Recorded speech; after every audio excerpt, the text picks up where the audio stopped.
So July, normally hot. This is a little bit next level. Yeah, it's a bit much. The heat is not just miserable, but it's getting very dangerous. I mean, this is the hottest time of the year, really.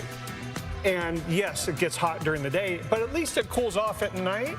Not so much, actually. Yeah. That's what gives us the hard time. You know, we expect the heat during the day, but when you're not getting any of that break at night, that's when it can really start to wear on you. So we're going to be breaking down some of these heat index values that have, like, no chill, literally, in the coming days. The AC repairmen are the only people that love to see this because they're like, oh, yeah, so everyone's AC is going to go. When you said we're going to be breaking down, I didn't know if you were talking about us humans or we are breaking down. Or the air conditioning systems. I'm going to be weeping in the corner, and the air conditioning's also going to be bad. Let's hope not. Right? You are watching Weather Unfiltered. I'm Alex Wilson, here with our expert, Dr. Rick Knabb. Now, it is National Get Out of the Doghouse Day. But these temperatures are not winning us. They're not doing it. No. The meteorologists are going to be in the doghouse for these rotten forecasts that nobody likes. Maybe if the weather were to give me like a Dove ice cream bar, then I might forgive it for 5 minutes. We'll see if it gets itself out of the doghouse. You could eat it. That's a very good point, Dr. Knabb. You would have to eat that very, very quickly. Yeah. Hey, the heat is...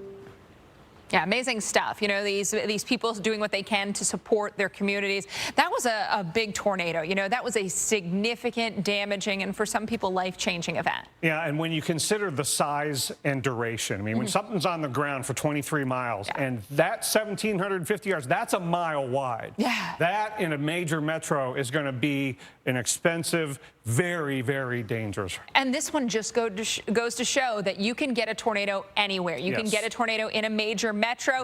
You can get a tornado in a cornfield. Of course, cities are dots on the map, so the odds, you know, aren't overly high, but we do, and we have seen St. Louis just joining a list of cities that have seen significant tornadoes. Of course, it's a big dot on the map, a sizable metro, and there was a lot for this hook echo to encounter when it went through just north of downtown. Yeah, that was one of the more impressive hook echoes of the severe season. So, I mean, that one stopped folks in their tracks. You knew. Yeah, you don't as much need the velocities and the correlation coefficient debris tracker. That reflectivity, you go, uh-oh. That's textbook, or, you know, I guess now for the kids, that's like Wikipedia. You know, that is a hook echo. Tornado reports between January and July. Now, the average in the state of Missouri would be around 41. This year, we've had over 110 reports, nearly 120. Yeah, and you can't say, oh, we got more cameras, we got more of this, more of that. That was the atmosphere doing its thing way more than usual. Yeah, a lot of states were on the plus side, and this year as a whole then has been well above average. Our tornado average, tornado reports, that's the red line, and you can see we're way, way above that. And you can see the behavior differences between spring and summer. In spring, you get these big events like we had in early March and early April. Then when you get to summer, it's like this steady diet of severe weather, especially farther north. It is a great point. You see more of a step stool pattern as opposed to, you know, the gradual increase. And this summer, it's been just weather system after weather system, so not a surprise we've seen a lot of video of tornadoes out of places like Wisconsin the last couple of months. And we're watching these areas, you know, for severe weather this week. So the northern tier during the months of July, this week no exception. That's the spot to watch. Yeah, similar in August, except then what can tropical? We know, July, it's hot. This seems to be next level, though. Yeah, it's hotter and more humid than average, even for this time of year. So it's not just miserable, it's getting downright dangerous.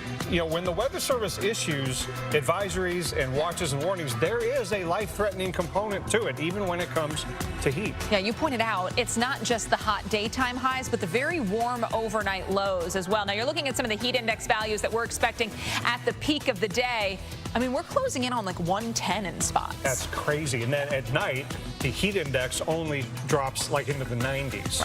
And the temperature, it's when I was in South Florida, the high temperature would be like around 92 and then the low would be like around 80. That is soupy day and night, and that's what people all the way up into the northern plains are going to be dealing with. South Florida type heat and humidity. It's constant AC. You know, you're not getting that time where you can open up the windows overnight. You've got to have your home temperature controlled. You're watching Weather Unfiltered. I'm Alex Wilson here with Dr. Rick Knabb. Just one of the stories really that we're following. Also, we've got more rain, more thunderstorms, and what we're watching in the tropics. Yeah, and every day that goes by, we get closer and closer to August, and there are some early signs that there could be a ramp up as we get to the first part of August. So close to home.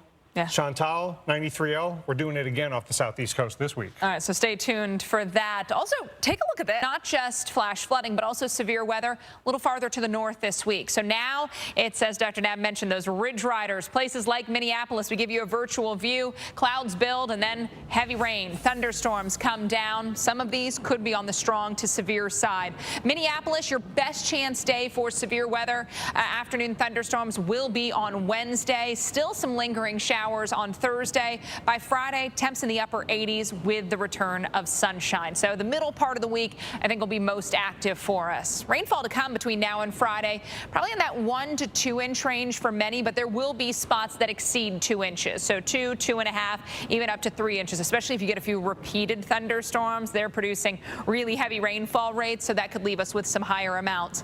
Into tonight, we've got the possibility of severe weather for parts of Montana, for parts little bit, I guess, of Wyoming, although we've seen activity there, and then the western and central parts of the Dakotas. Right now, it is areas to the west that we're most focused on. Severe thunderstorm watch in effect until 11 o'clock for a good chunk of Montana, a little bit of Wyoming, a little bit of South Dakota, a little bit of North Dakota. We've very much seen the thunderstorms in that zone. So some severe warnings well to the southeast of Great Falls, but also into that southeast corner of Montana, extreme northeast corner of the state of Wyoming. So very in line with where we've got the severe watches and also where we've got the available energy. So it's been focused into parts of Montana, but notice we're not lacking into the Dakotas either. So this is going to be a spot that over the next few hours we'll likely see some stronger thunderstorms. Monday evening, now we've got the thunderstorms through parts of South Dakota into western sections of North Dakota. Those clusters of thunderstorms move east, and by Monday, or rather Tuesday at 6 a.m., we could be dealing with a tough morning commute for folks around Fargo, western parts of the state of Minnesota.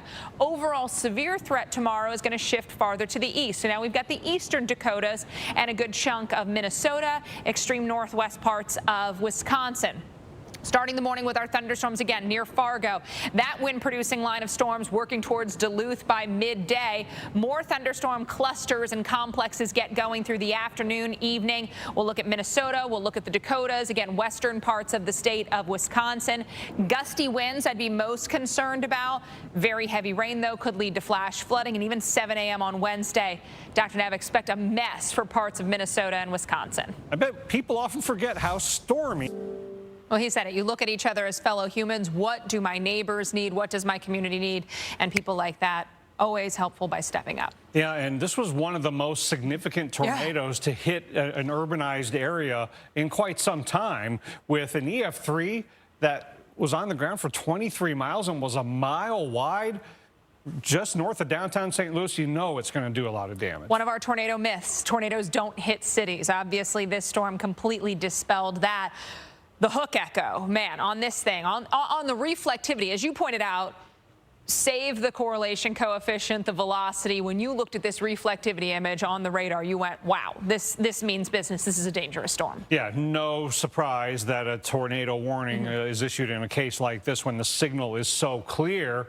And when it's on the ground that long, you know, the benefit of the radar and the warnings is, you know, you can get to shelter way before this long-lived tornado gets to you. Yeah, but I mean, that was a scary afternoon there. It was a mid to late afternoon in the St. Louis area. Tornado reports for the state of Missouri have been running well above average. Your 2000 to 2024 average from January to July, you'd expect 41 tornado reports. This year, almost 120. Yeah, if you're thinking it's just because people have more doorbell cameras, more cell phone cameras, that can't be the whole story. We've had plenty of cameras since the year 2000. Yeah. The atmosphere was doing its thing. And the way the tornado reports have behaved in this country is very indicative of the way spring behaves versus the way summer behaves. In the spring, you had the big event in early March, another big event in early April, and you get these big upticks in the tornado reports.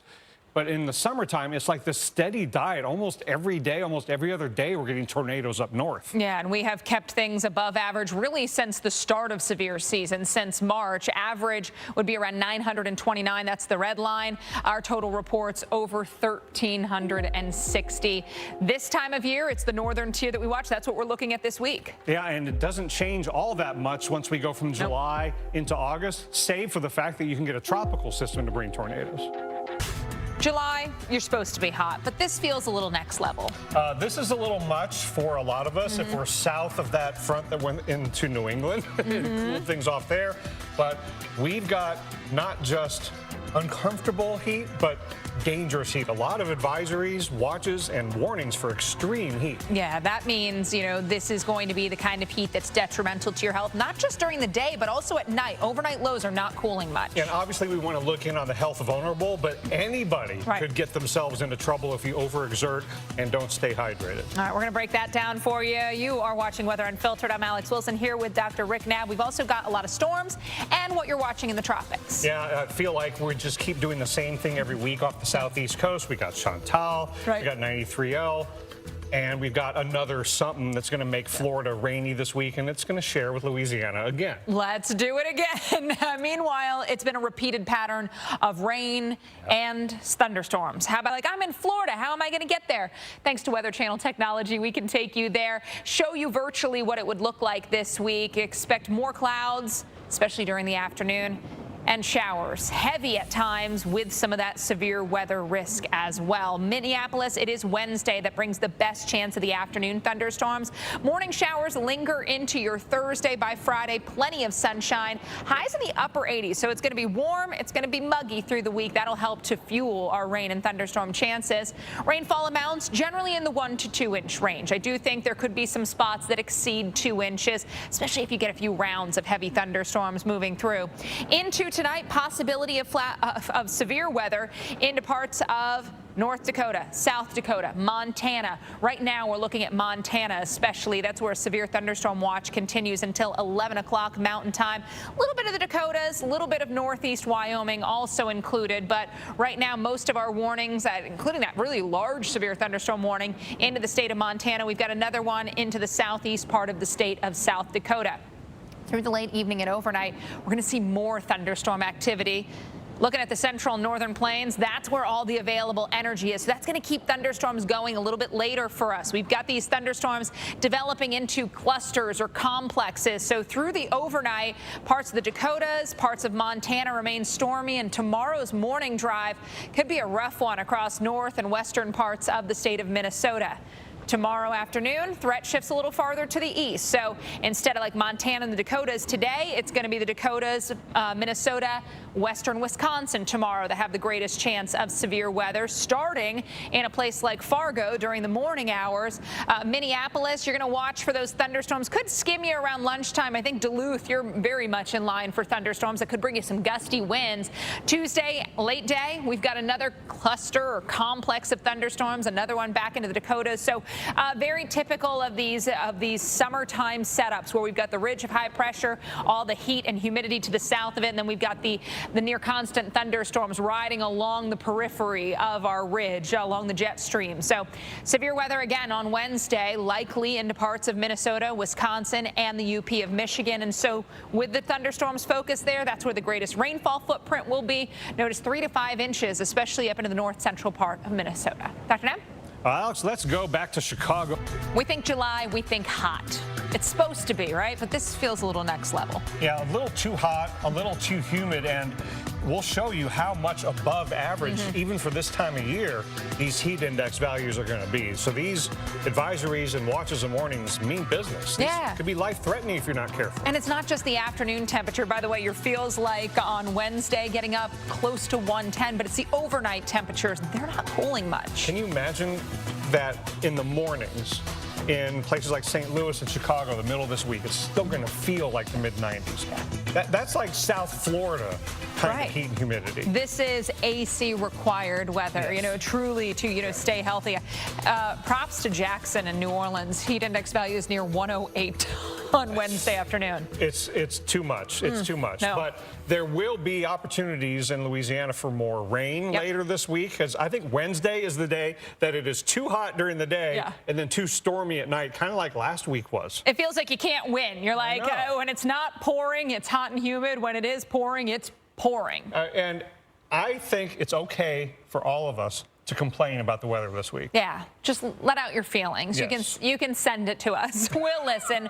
We will agree. You get it. Right? You get it. We welcome you into Weather Unfiltered here on this Monday. He's Dr. Rick Knabb, our expert. I'm Alex Wilson, going to get you through maybe all the less than ideal information for this week. Speaking of less. Expect cloud cover, expect at times very heavy rain with our thunderstorms. So don't be surprised if we go from, cloudy just to not seeing much of the buildings behind us because of the really heavy rainfall. Flash flooding will be a potential, but also severe weather will be a potential. In Minneapolis, you've got 87 degrees coming your way tomorrow. So it's warm, it's humid. 90 on Wednesday with afternoon thunderstorms likely. This would be a day of severe weather chances. Morning showers stay with us Thursday. By Friday, we've got the sunshine returning, still very warm with temps up near 90 degrees to end your week. Rainfall amounts will probably fall in the 1 to 2 inch range for many spots. So with the shower thunderstorm activity, I think we all exceed an inch. There could be some spots that get some higher totals, especially if you see a few rounds of thunderstorms. Now into tonight, the chance for severe weather has been a little higher off to the west. So Minneapolis, yeah, you're in the isolated area, but it's really been the Dakotas into parts of Montana with the greatest risk of seeing the severe stuff. And that's where we've got the severe thunderstorm watch until 11 o'clock local time. A lot of Montana, a little bit of Wyoming, a little bit of the Dakotas, the western. Right now, our warnings are focused into parts of eastern Montana, also central Montana, looking at some wind-producing storms. And these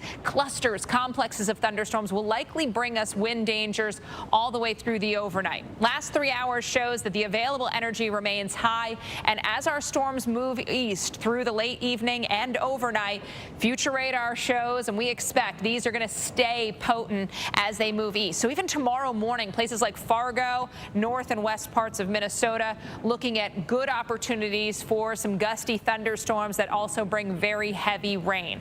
Tomorrow, severe risk would be highest into the eastern Dakotas, Minnesota, and western parts of Wisconsin, so placed farther to the east of where we're watching today.